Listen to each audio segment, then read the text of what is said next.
Parecia uma zona de conflito. Realmente era uma guerra. Um hospício. O operador de pregão é tudo meio louco, né? A maioria, tudo meio...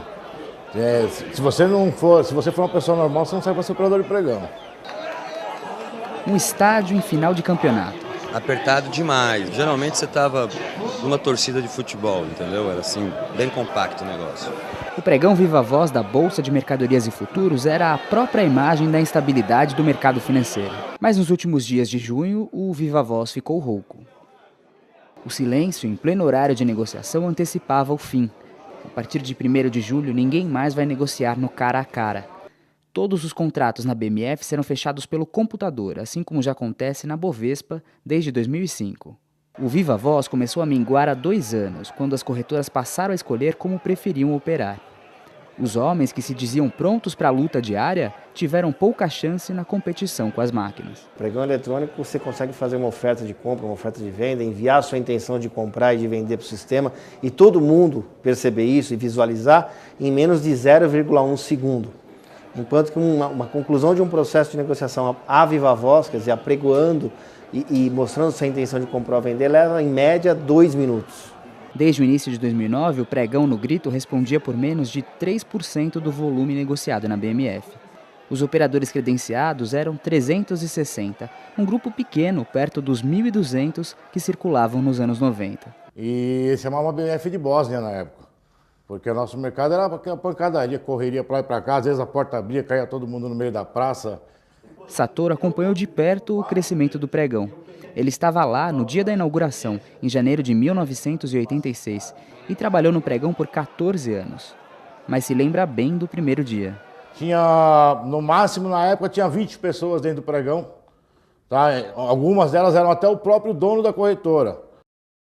A gente usava um telefonão que ficava pendurado na cintura, com um gancho que você botava no ouvido.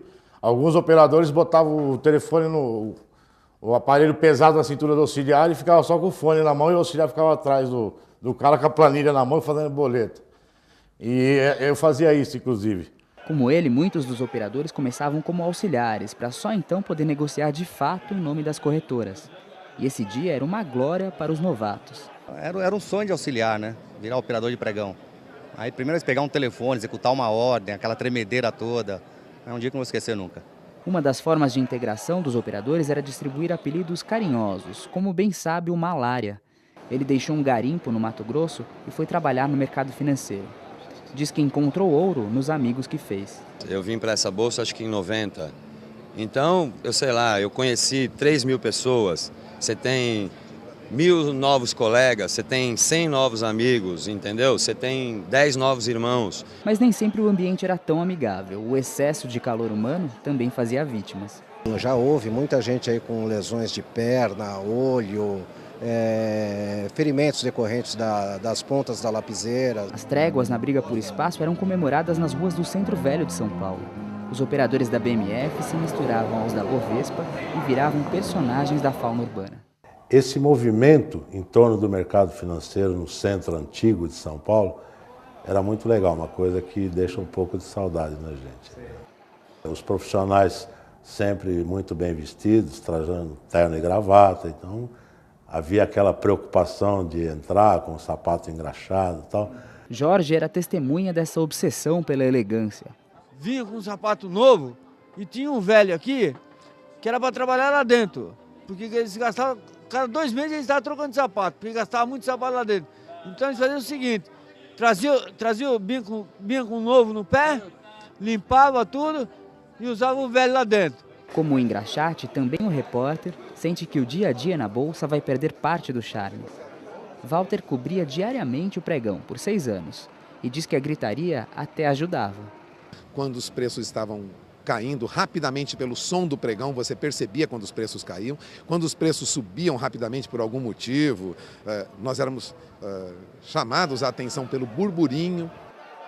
Olhava para o movimento dos pitches de negociação, das chamadas rodas de negociação, nós sentimos o pulsar das negociações. Depois do dia 30, o coração do mercado continuará a bater, talvez até mais forte.